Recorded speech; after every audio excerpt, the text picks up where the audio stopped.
कार्यक्रम के प्रायोजक हैं कृषि एवं किसान कल्याण मंत्रालय, भारत सरकार। अन्नदाता किसानों की खुशहाली और उनकी आय में बढ़ोतरी के लिए भारत सरकार लगातार प्रयासरत है। माननीय प्रधानमंत्री श्री नरेंद्र मोदी जी के दूरदर्शी नेतृत्व में पिछले 7 वर्षों में खेती को आधुनिक और किसानों को आत्मनिर्भर बनाने के लिए कई निर्णय लिए गए हैं। छोटा किसान बने देश की शान, ये हमारा सपना है।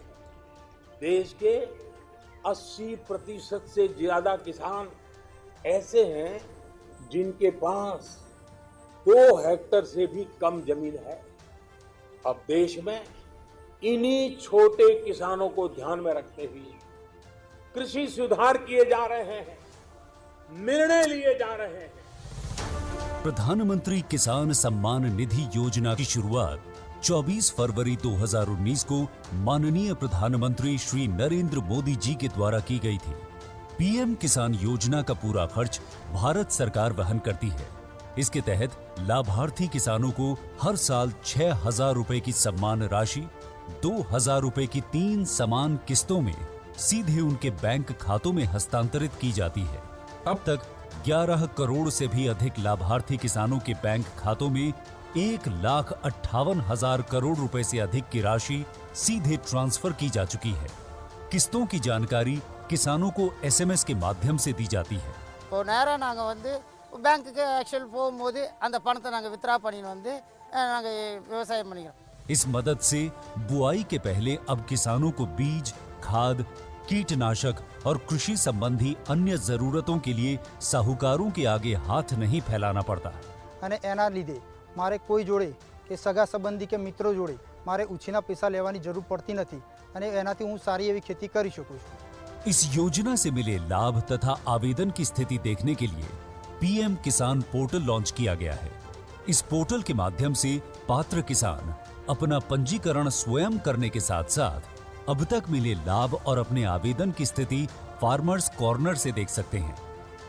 इस योजना का लाभ पात्र किसानों को ही मिल सके, इसके लिए इस प्रक्रिया को फूल प्रूफ बनाते हुए इसे आधार और इनकम टैक्स वेरिफिकेशन के साथ साथ फिजिकल वेरिफिकेशन से भी जोड़ा गया है। इसके अलावा किसानों की सुविधाओं और जानकारी के लिए पीएम किसान मोबाइल ऐप भी विकसित किया गया है। पीएम किसान सम्मान निधि योजना का लाभ देश के सभी राज्यों और केंद्र शासित प्रदेशों के किसानों को मिल रहा है। इसे हासिल करके हमारा किसान सबल और आत्मनिर्भर हो रहा है। इस स्कीम ने हमारा भारत सरकार ने हमारा किसान के लिए बहुत बड़ा सम्मान दिया है। इसीलिए हम भारत सरकार को, प्रधानमंत्री नरेंद्र मोदी जी को हम बहुत बहुत धन्यवाद देती हूँ। आत्मनिर्भर भारत की पहचान प्रगतिशील और समर्थ किसान। किसान भाइयों, आज हमारे स्टूडियो में हैं डॉक्टर राजन चौधरी, जो कि पशु चिकित्सक हैं राजकीय पशु चिकित्सालय पीपली में। और आज का जो हमारा विषय रहेगा वो रहेगा सर्दियों में पशुओं की देखभाल के बारे में। डॉक्टर साहब, आपका स्वागत है। धन्यवाद। नमस्कार सभी किसान भाइयों को। और जो भाई अपने सवाल पूछना चाहते हैं तो कृपया हमारा नंबर, फ़ोन नंबर, स्टूडियो का नंबर जो है वो नोट करें, 01744 पिन कोड रहेगा। इसके साथ साथ जो नंबर एक बार दोबारा सुन लीजिए, 01744 221322। डॉक्टर साहब, पशुओं के बारे में जो इस समय चल रहा है उसके बारे में थोड़ा सा जो हमारे श्रोता हैं उनके बारे में उनको बताइए। जी देखिए, जैसे कि आज का हमारा जो टॉपिक है वो ये है कि कैसे पशुओं की देखभाल इन सर्दियों के समय में की जाए। मुख्य बात जो है पशुओं को लेके, वो सर्दियों में क्या रहता है कि जो बाहर का मौसम का तापमान जो है वो बहुत नीचे आ जाता है। और जैसे पशु हैं और हम इंसान हैं तो हमारा शरीर का तापमान जो है वो एक निश्चितता पे रहता है। जैसे इंसानों के अंदर 37 डिग्री है और पशुओं के लिए ये है 101.4 डिग्री फ़ारेनहीट। तो ये टेम्परेचर जो है ना पशुओं को मेंटेन रखना पड़ता है। डॉक्टर साहब एक सवाल है। तो ये टेम्परेचर पशुओं को मेंटेन रखना पड़ता है। डॉक्टर साहब एक सवाल है। जी जी जी बोलिए।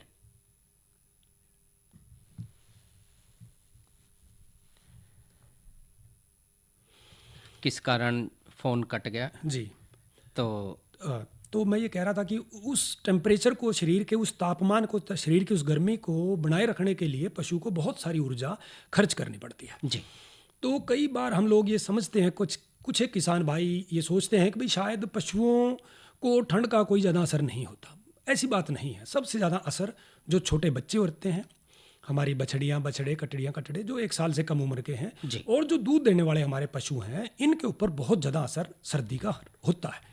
तो डॉक्टर साहब इसमें जो छोटे पशु भी हैं और बड़े पशु भी, जी लेकिन अगर हम छोटे पशुओं की बात करें, छोटे पशुओं में जैसे भेड़ बकरियां हैं जी और जो दूसरे पशु हैं, उनके बारे में बात हम करेंगे। जी एक फ़ोन है। जी जी डॉक्टर साहब। हाँ जी, हेलो। हाँ जी, कहाँ से? हाँ, कहाँ से बोल रहे साहब? कलान माजरे से। शुभ नाम? जी जसवीर सिंह जी, डॉक्टर साहब से आप क्या पूछना चाह रहे हैं? जी जी NID, अच्छा करनाल से, ठीक है जी। NDRI से जी। ये भैंसों की बात कर रहे हो ना आप? देखिए मतलब कुछ ज़रूरी नहीं है कि आप NDRI से ही ये टीके मंगाएं। ये टीके हमारे पास उपलब्ध हैं, बहुत अच्छे जोटों के हमारे पास टीके उपलब्ध हैं। और भैंसों के अंदर देखिए क्या रहता है कि भाई इसमें कोई परसेंटेज नहीं होती, ये प्योर मुर्रा नस्ल के होते हैं। तो इसके लिए आपको वहाँ से ले जाना, बिना मतलब के खर्चा बढ़ाना। जो हरियाणा सरकार ने सिर्फ 30 रुपये के अंदर ये चीज़ें उपलब्ध करा रखी हैं। अगर आप पशु चिकित्सालय में लेके जाएंगे पशु को तो 30 रुपये, और अगर घर द्वार पे अगर आप बुलवा के इंजेक्शन लगवाते हैं तो उसके लिए 100 रुपये की फीस निर्धारित की हुई है। जी देखो सर, ऐसा है, बात यह है कि जिनसे आप लगवा रहे हो, अब जैसे आप कहीं NDRI से कहीं बाहर से मंगवाते हो, आप कृपया जो है पशु चिकित्सालय में आएँ और हमसे आप संपर्क करें, तो ये बिल्कुल जायज़ रेट में लगेगा। अब ये इन लोगों के ऊपर तो आपको ही कंट्रोल करना है। जो 200 रुपये लेके जाते हैं, बिना मतलब के फालतू पैसे लेते हैं, आपको ही कंट्रोल करना है इनको। देखिए इसको कोई और नहीं काबू कर सकता। तो आप यहाँ पशु चिकित्सालय में आप हमारे पास आएँ, हम आपकी निश्चित तौर पर मदद करो, बहुत बढ़िया इंजेक्शन आपको लगवाएंगे। तो जसवीर जी, आपको अपने सवालों का उत्तर मिल गया होगा। तो डॉक्टर साहब, हम बात कर रहे थे कि जो छोटे पशु हैं जैसे भेड़ बकरियां हैं, उनके बारे में सरकार की स्कीम बताइए डॉक्टर साहब। जी देखिए, अभी हमारी राज्य सरकार ने और पशुपालन विभाग ने एक बहुत ही अच्छी स्कीम, जो छोटे पशुपालक हैं, जो हमारे पशुपालक भाई भेड़ बकरियां पालते हैं, उनके लिए एक बहुत ही अच्छी स्कीम लागू की है। वो है कृत्रिम गर्भाधान की सुविधा, जो बकरियों में आज से पहले उपलब्ध नहीं थी। अब से कृत्रिम गर्भाधान की सुविधा भी उपलब्ध रहेगी। इसके लिए कुरुक्षेत्र जिले के अंदर जो है 2 सेंटर सुनिश्चित किए गए हैं, जहां पे भेड़ बकरियों की संख्या ज़्यादा है। उनमें एक तो पिपली है और दूसरा ठसका मिरांजी है, जो इस्माइलाबाद के पास है। इसी तरीके से प्रत्येक जिले में, जैसे करनाल की बात कीजिए आप, कैथल की बात कीजिए, सभी जिलों में 1-1, 2-2 सेंटर इस तरीके से स्थापित सरकार ने किए हैं। और टीके जो है ना, 3-4 ब्रीड्स के बहुत अच्छी नस्लों के टीके, और बहुत ही अच्छी, जिनकी शरीर की जो बढ़ोतरी है बहुत बढ़िया होती है। और जो बच्चे, जैसे अगर एक तो बकरी एक बार में 1 बच्चा दे और एक 3 बच्चे दे, तो जो 3 बच्चा देने वाली बकरी है, निश्चित तौर पे वो किसान के लिए ज़्यादा फायदेमंद है। एक सवाल है डॉक्टर साहब। जी हाँ जी, राम जी, कहाँ से साहब? रामफल जी, आपका सवाल क्या है? जी जी, अच्छा, यानी कि झोटी है, उसकी आदत है वो खोर में गोबर करती है जी? तो डॉक्टर साहब इसके बारे में देखिए, ये बुरी आदत में शामिल है और कोई बीमारी तो ये है नहीं। और बुरी आदत को छुड़ाने के लिए देखिए व्यवस्था आपको ही करनी पड़ेगी। इसके लिए जो है ना, कई बार जैसे खोर का साइज आप छोटा करें, या जब घास डाल रहे हैं उसके सामने तब उसके आगे खोर रखें, उसके बाद उसको कहीं बाहर बांध दें। तो ये आदतें अगर आप 10-15 दिन के लिए मतलब इस तरह की व्यवस्था कर लेंगे तो फिर वो भूल जाएगी। इनकी लंबी याददाश्त नहीं हुआ करती। डॉक्टर साहब को टिक्का टाक्का तो नहीं? नहीं, इसका कोई ऐसा टिक्का नहीं है जी। और मतलब ये है जी, रात को घास घेरते, रात को सर रात हुई बंदी रहती है वो जी। ये है थोड़ी सी समस्या। नहीं, समस्या देखिए, ये इसका कोई इलाज कोई चीज़ नहीं है। इसको आपने जैसे बच्चों को बुरी आदतें पड़ जाती हैं तो जैसे उनको डांट फटकार से और व्यवस्था कर करके सुलझाना पड़ता है ना, इस तरीके से ही आपको इसको सेट ठीक करना पड़ेगा। इसका कोई इस तरह का इलाज कोई इस चीज़ का नहीं। तो रामफल जी, आपको इसका जवाब मिल गया होगा। फ़ोन करने के लिए आपका धन्यवाद। डॉक्टर साहब जी, जो छोटे पशु हैं जैसे भेड़ बकरियां जी, तो उनके लिए अब राज्य सरकार ने विशेष तौर पे, और मुझे पूरी उम्मीद है कि शायद नए साल के शुरू तक ये जो टिक्के हैं ये इनके लगभग हमारे नज़दीक पहुंच चुके हैं। पेहवा केंद्र जो हमारा बड़ा सेंटर है वहाँ पे टिक्के आ चुके हैं और वो जल्द ही हमें भी उपलब्ध करा दिए जाएंगे। तो जो भी छोटे पशुपालक भाई हैं जो भेड़ बकरियां पालते हैं तो वो निश्चित तौर पे अपने भेड़ बकरियों को जो है ना टीका लगवा सकते हैं कृत्रिम गर्भाधान का। डॉक्टर साहब एक सवाल है जी। हाँ जी, बोलिए साहब। जी साहब, कहाँ से बोल रहे साहब? झंझेड़ी से। झंझेड़ी से? हाँ जी। झंझेड़ी कहाँ से जी? ये शाहबाद मारकंडा। शाहबाद मारकंडा। नाम क्या है साहब आप? नीलाराम। है जी? नीलाराम। नीलाराम। हाँ जी। आपका सवाल क्या है लीलाराम जी? सवाल ऐसा है जी, पिछले साल मेरी भैंस भी आई थी जी। 1 महीने के बाद उसको पैरालाइज हो गया था, अगली टांग वो नीचे नहीं रख रही जी जी। और अब वो नवी हुई 4-5 बार बोल पड़ी, उसको नवी कराऊं या ना कराऊं? देखिए, जहाँ तक ये पैरालिसिस आप इसको नहीं कहते इस चीज़ को, ये जो अगली टांग कई बार क्या होता है कि ये उतर जाया करती है, जिसको कहते हैं मतलब जोड़ में से जोड़ हट जाता है। उतरी नहीं है सर जी, मैंने चेक कर ली। नहीं, तो पैरालिसिस तो चलो अपन नहीं कहते इस चीज़ को। पैरालिसिस जो बनता है वो हुआ करता है पिछली टांगों के लिए। अच्छा। तो चलिए अपन इस बात के ऊपर नहीं गौर करते। चलो जय भी बात है, क्योंकि अब इसको 1 साल हो चुका है तो जो भी इसकी स्थिति बढ़नी है, तो अब वो पैर रखती है कि नहीं रखती है नीचे? हाँ जी। पैर टेक रही है, वजन ले रही है उसके पैर के ऊपर? पैर सहारा तो कर रहा हुआ। ठीक है जी। नहीं, आप इसको टीका लगवा लें, आप ज़्यादा टाइम वेस्ट ना करें, आप इसको गार्डन इसको आप करा लें, धीरे धीरे करके शरीर सेट हो जाएगा। क्योंकि अभी ये ऐसा ना कभी मैं पड़ जाऊं, उठे नहीं जा पर जो कटरू पेट में होगा। नहीं, ऐसी बात नहीं होती, क्योंकि अब गार्डन होएगा पशु तो इस ब्याने में 10 महीने का टाइम लगेगा, तो कोई दिक्कत नहीं, आप करा लीजिए इसको गार्डन। तो ठीक है लीलाराम जी, आपका सवाल जवाब जो है वो मिल गया होगा आपने। भारत सरकार का हर प्रयास किसानों को दे रहा है एक नई आस। देश के किसानों की खुशहाली और उन्हें आत्मनिर्भर बनाने के लिए भारत सरकार समर्पित है। प्रधानमंत्री श्री नरेंद्र मोदी जी के नेतृत्व में कृषि क्षेत्र में किए गए निरंतर प्रयासों के फलस्वरूप देश खाद्यान्न व बागवानी के क्षेत्र में आत्मनिर्भर हो चुका है और देश में दलहन का उत्पादन भी बढ़ा है। इसी तरह भारत सरकार ने खाद्य तेलों के उत्पादन को बढ़ाने के भी अनेक प्रयास किए हैं। इसी क्रम को आगे बढ़ाते हुए माननीय प्रधानमंत्री श्री नरेंद्र मोदी जी के नेतृत्व में भारत सरकार ने दूरदर्शी निर्णय लेते हुए राष्ट्रीय खाद्य तेल मिशन ऑयल पाम की शुरुआत की है। इस मिशन से देश भर के किसानों को बहुत लाभ मिलेगा। कृषि के पूंजी निवेश में वृद्धि होगी, खाद्य तेल आयात पर देश की निर्भरता कम होगी और रोजगार के नए अवसर पैदा होंगे।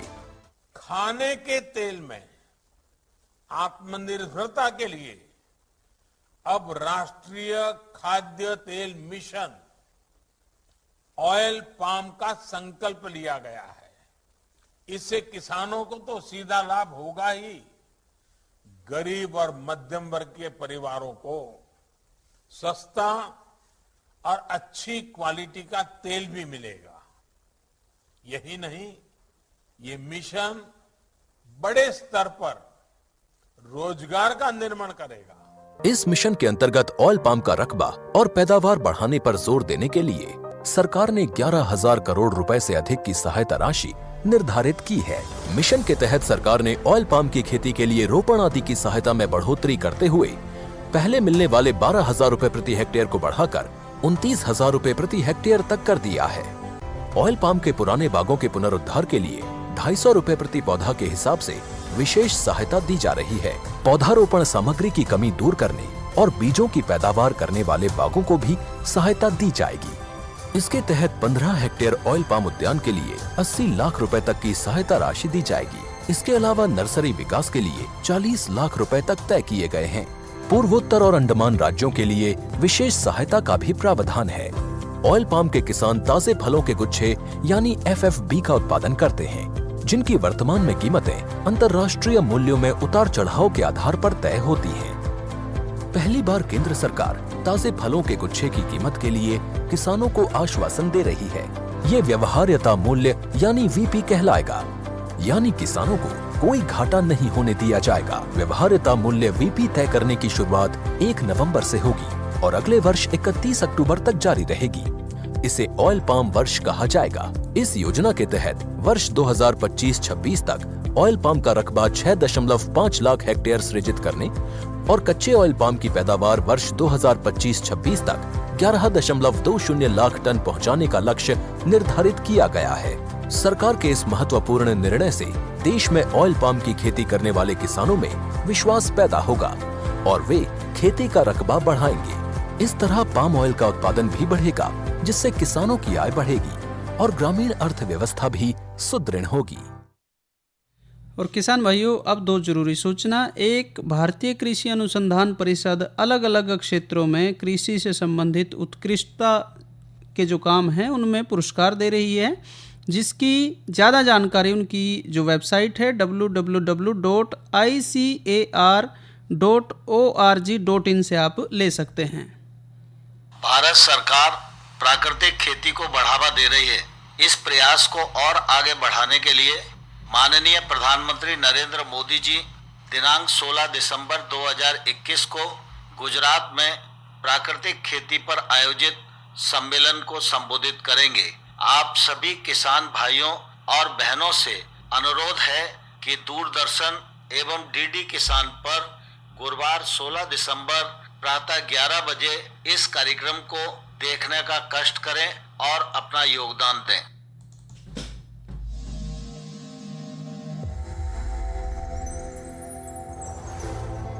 आत्मनिर्भर किसान भारत की शान।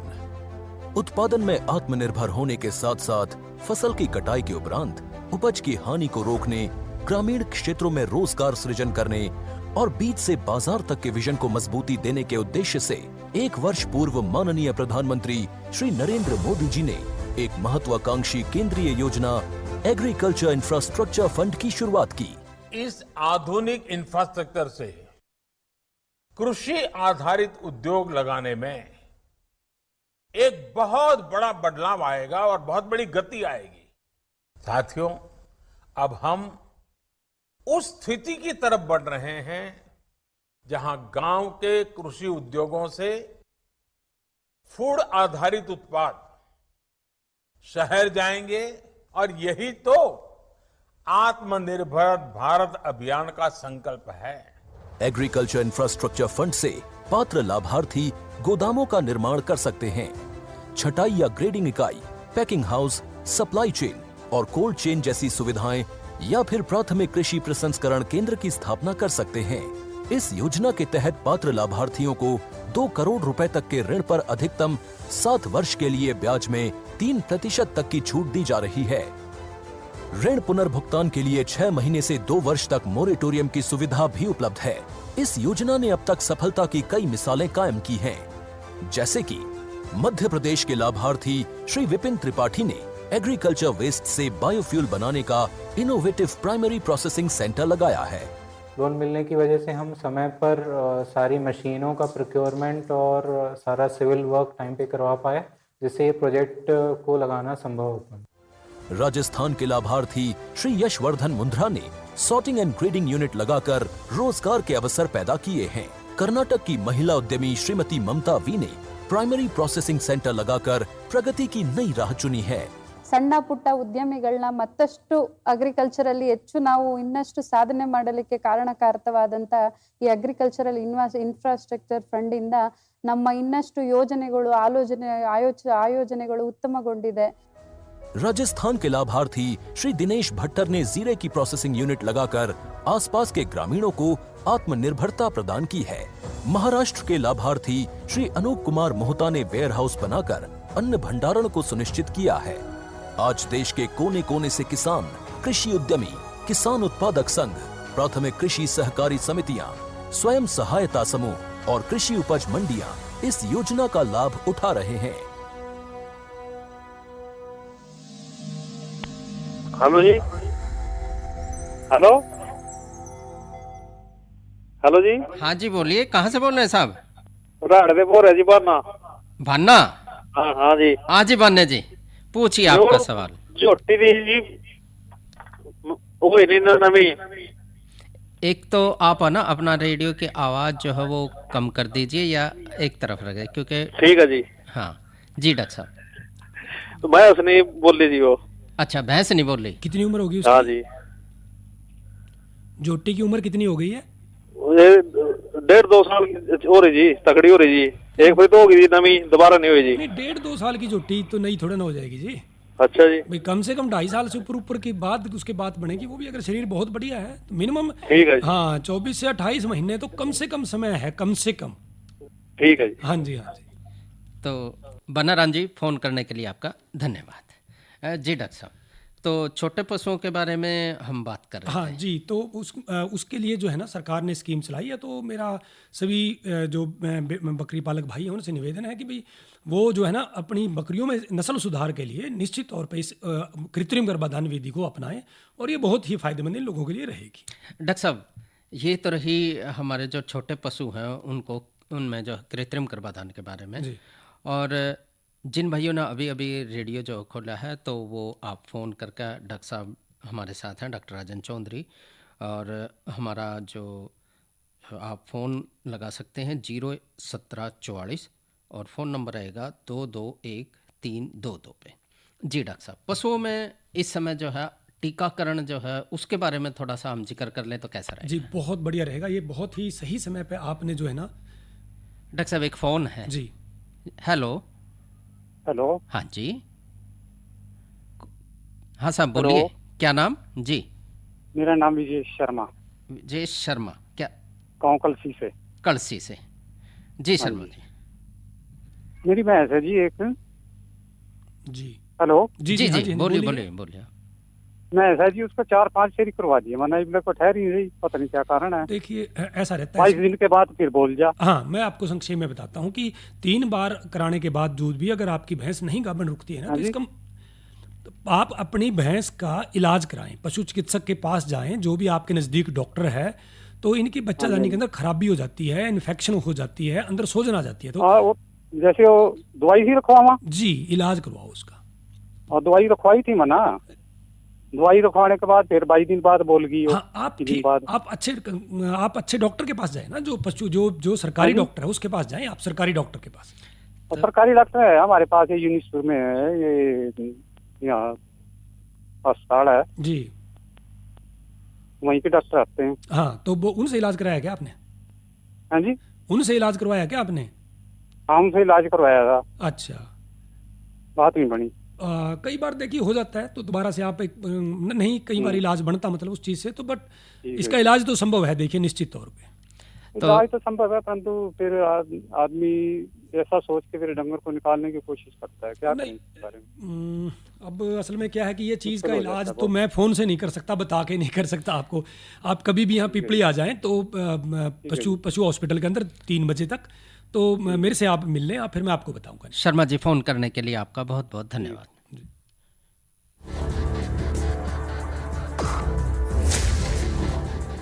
भोजन, जल और शुद्ध वातावरण हमारे जीवन का मुख्य आधार है और कृषि इसका मूल स्तंभ। पिछले 60 वर्षों में विज्ञान आधारित कृषि का व्यापक प्रसार हुआ है। साथ ही कृत्रिम संसाधनों के बढ़ते प्रयोग से कृषि की सतत क्षमता पर चिंताएं बढ़ी हैं। प्रधानमंत्री श्री नरेंद्र मोदी जी के दूरदर्शी नेतृत्व के अंतर्गत रसायन मुक्त जैविक खेती एक महत्वपूर्ण प्रयास है।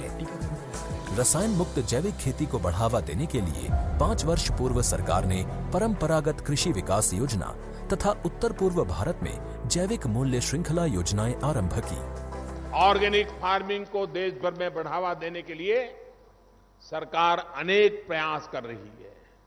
इसके लिए परंपरागत कृषि विकास योजना के तहत काम किया जा रहा है। न सिर्फ ऑर्गेनिक फार्मिंग को बल दिया जा रहा है, बल्कि उसके लिए वैल्यू एडिशन और मार्केट की व्यवस्था भी की जा रही है। भारत सरकार एवं किसानों के सम्मिलित प्रयासों से आज देश के लगभग 36 लाख किसान 38 लाख हेक्टेयर क्षेत्र में जैविक खेती कर रहे हैं।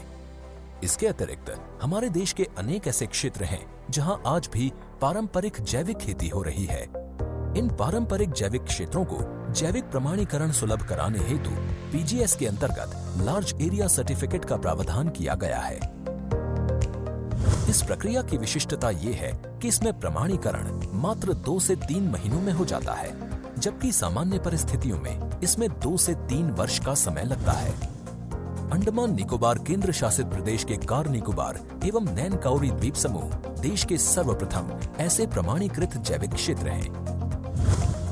अभी हाल ही में संपूर्ण लक्षद्वीप को जैविक खेती के रूप में प्रमाणित किया गया है।